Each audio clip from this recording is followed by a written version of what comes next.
Nadie imaginaba lo que vivía detrás de ese traje impecable. Durante 30 años, millones de mujeres en toda América Latina lo vieron besar, sufrir y prometer amor eterno en horario estelar. Lo creyeron el hombre más perfecto que la televisión había producido. Y mientras tanto, detrás del galán, detrás del contrato, detrás de las puertas cerradas con llave, había una historia que nadie debía conocer del todo. El 29 de febrero de 2024, Fernando Colunga entró a un hospital privado de Miami cubierto con mascarilla, rodeado de seguridad, caminando por pasillos controlados, lejos de las cámaras. No estaba llegando a una alfombra roja. No estaba grabando una escena de amor. Estaba protegiendo el momento más humano de su vida del único mundo que había aprendido a temer. El público. Si te gustan las historias que la industria prefiere que nunca conozcas, suscríbete ahora, porque aquí contamos lo que muchos intentan esconder. Para entender lo que pasó en ese hospital, tienes que entender cómo se construye una mentira de 30 años. Todo empezó el 3 de marzo de 1966 en la Ciudad de México. Fernando Colunga Olivares nació hijo de un ingeniero civil llamado también Fernando, y de Margarita Olivares. No llegó con una tragedia visible, no llegó con una historia de hambre ni de abandono, llegó con algo mucho más peligroso para lo que vendría después. Una estabilidad perfecta, estudió ingeniería civil, administró un negocio de autopartes, fue bartender, hizo trabajos de oficina, una vida normal, días normales, esa clase de vida que no aparece en portadas, pero que permite a un hombre respirar sin que nadie le exija sonreír de cierta manera. Guarda esa palabra. Perfecto. Porque esa palabra lo iba a perseguir toda su vida. En 1988, una telenovela de Televisa llamada Dulce, Desafío lo contrató no como protagonista, sino como doble de acción de Eduardo Yáñez. Porque sabía manejar motocicleta, porque tenía físico, porque podía caer y girar sin que el público supiera su nombre. Piensa en eso un momento. El futuro galán más famoso de las telenovelas mexicanas empezó siendo una sombra. El cuerpo que protegía al protagonista mientras otro recibía el primer plano. Y ahí nació la primera mentira. No una mentira dicha con palabras, una mentira fabricada con imagen. Fernando entendió que la televisión no buscaba verdad, sino una figura capaz de sostener una fantasía. Primero fue la motocicleta, después fue rostro, después fue la mirada, después fue el silencio. Suscríbete ahora, porque lo que viene te va a cambiar la manera de ver todo lo que siguió. Televisa lo absorbió como solo Televisa sabía absorber a sus elegidos. Lo formó, lo pulió, lo iluminó, lo convirtió en un molde. María Mercedes en 1992, María la del Barrio en 1995, Esmeralda en 1997, La Usurpadora, Amor Real en 2003. Fernando ya no era solo un actor, era el novio imaginario de un continente. Tenía que mirar como príncipe, caminar como príncipe, besar como príncipe. Y sobre todo, no fallar nunca. Porque el galán de telenovela no envejece como un hombre común. No duda, no tiembla, no se rompe. No tiene una vida privada que contradiga el sueño. Mientras más grande se hacía su fama, más pequeña se volvía su libertad. Cada éxito era una puerta que se cerraba detrás de él. Fernando no fue destruido por el fracaso, fue atrapado por el éxito, y cada aplauso apretaba un poco más la cuerda alrededor de su cuello. Detrás del hombre que Televisa vendía como el macho perfecto, empezó a crecer una pregunta que nadie se atrevía a hacer de frente. ¿Quién era Fernando Colunga cuando las cámaras se apagaban?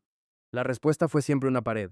No hablaba, no explicaba, no confirmaba, no desmentía con detalles, solo cerraba la puerta. Y esa puerta cerrada en el mundo del espectáculo no apagaba los rumores, los alimentaba. Según versiones periodísticas que sacudieron al espectáculo mexicano, el nombre de Fernando fue vinculado con Rafael Moreno Valle, exgobernador de Puebla, un hombre de poder, ambición y estructura política. Nunca fue confirmado públicamente por Colunga, pero la versión corrió como corren las cosas que nadie quiere tocar. En voz baja, de programa en programa, de redacción en redacción, de boca en boca. No se hablaba de una simple amistad. Se hablaba, según esas versiones, de una relación protegida por un sistema de lujo y discreción. Hoteles caros, pisos completos reservados, suites presidenciales preparadas para que nadie viera demasiado. Entradas privadas, salidas calculadas, personal que no preguntaba. Se llegó a mencionar el uso de helicópteros para trasladarlo discretamente hacia Puebla, lejos de los ojos hambrientos de la prensa. Un helicóptero no es un taxi, un helicóptero es poder. Es una forma de decir que el mundo de abajo no tiene derecho a mirar lo que sucede arriba. Si la imagen de Fernando se rompía, no se rompía solo un hombre, se rompía un negocio, se rompía una fantasía vendida durante años. En 2018, Moreno Valle murió junto a su esposa en un accidente de helicóptero que estremeció a México. Y con esa muerte, cualquier historia que lo uniera a Fernando quedó enterrada en un lugar todavía más oscuro. Ya no había posibilidad de respuesta, solo silencio. Para que un secreto sobreviva 30 años no basta con cerrar la boca.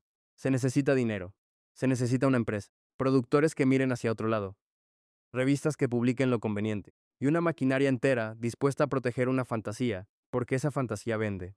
Según versiones difundidas por la prensa de espectáculos, Colunga llegó a tener uno de los contratos de exclusividad más altos de Televisa, una cifra que muchos repitieron con asombro: 2 millones de pesos al mes. Aunque no estuviera grabando, aunque no apareciera en pantalla, aunque solo estuviera ahí, guardado como una joya que la empresa no quería soltar. Un pago así no compra solo talento, compra presencia, compra lealtad, compra silencio, compra la obligación de no romper el personaje cuando se apagan las cámaras. Fernando no podía mostrarse cansado, vulnerable, humano. La jaula estaba forrada de billetes. Desde afuera parecía éxito. Desde adentro era una habitación sin ventanas. Suscríbete antes de que sigamos, porque lo que viene es aún más oscuro. En 2017, dentro de los pasillos de San Ángel, ese pacto dorado empezó a pudrirse. Eduardo Mesa preparaba Papá a toda madre, una historia más ligera y coral.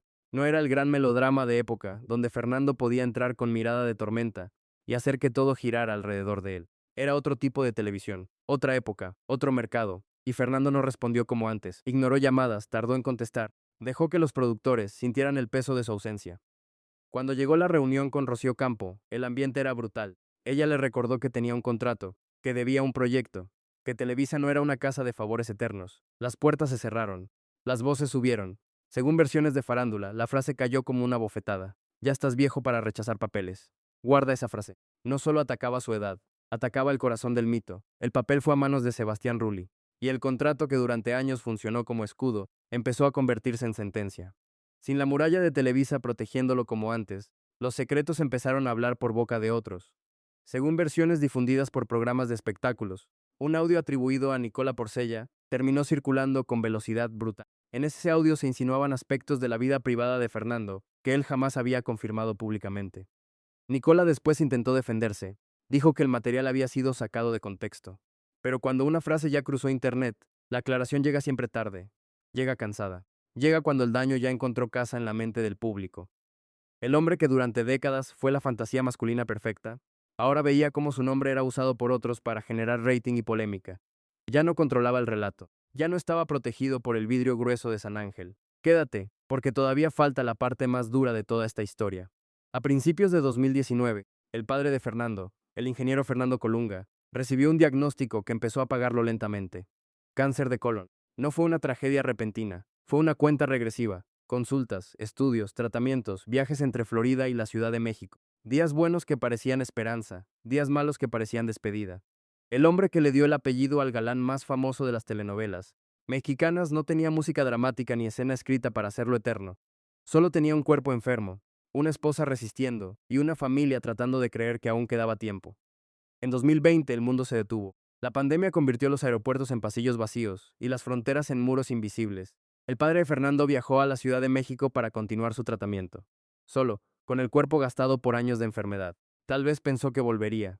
Tal vez todos pensaron que habría otro abrazo. No lo hubo. Fernando estaba en Miami, atado a compromisos de trabajo, atrapado entre restricciones sanitarias y un mundo que ya no permitía moverse como antes. Durante décadas tuvo dinero, influencia, seguridad, puertas privadas, contratos, contactos. Una vida construida para esquivar al público y controlar cada aparición. Pero cuando recibió la noticia de que su padre estaba muriendo, todo eso no sirvió para nada. Nada. Ni los millones, ni la fama, ni los guardaespaldas, ni las puertas cerradas que tantas veces lo protegieron, pudieron comprarle el derecho más simple y más humano: llegar a tiempo para despedirse. Su padre murió en México mientras él estaba lejos. Por las condiciones sanitarias de aquel momento, los restos tuvieron que ser cremados con rapidez. Y según los reportes, fueron sus propios escoltas quienes ayudaron a recibir y trasladar las cenizas. Los mismos hombres contratados para protegerlo de fans y periodistas, convertidos en mensajeros del duelo. La protección se volvió distancia. El blindaje se volvió castigo. El 1 de marzo de 2024, en aquel hospital de Miami, nació el hijo de Fernando y Blanca Soto, un niño pequeño, frágil, real. Y Fernando, según se contó, lloró al cortar el cordón umbilical. Por primera vez, detrás del galán apareció un hombre. No el héroe de telenovela, no el rostro perfecto, un hombre mayor, con miedo y con emoción, sosteniendo un futuro que ya no podía controlar con abogados ni comunicados. Pero ese niño no llegaba solo a una familia, llegaba a una historia marcada por secretos, contratos y versiones nunca aclaradas. Un hijo no hereda solo los ojos de su padre, también puede heredar sus miedos. Y ese es el verdadero juicio final de Fernando Colunga. No los ratings, no las décadas de misterio, no las telenovelas vendidas a medio planeta. El verdadero juicio es si podrá enseñar a su hijo a vivir sin esconderse de su propia verdad, a vivir sin actuar, Fernando Colunga fue, quizá, el último gran galán fabricado por una televisión que confundía amor con mercancía y misterio con prisión. Le dieron fama, fortuna, poder y 30 años de aplausos. Pero le cobraron algo más caro: el derecho a equivocarse en público, amar sin explicación, envejecer sin defensa y llorar sin personaje. El galán no podía romperse. Esa frase llega ahora con su peso completo, porque sí se rompió. No con un escándalo único ni con una confesión teatral. Se rompió poco a poco. En 2017, cuando el contrato que lo protegía empezó a derrumbarse.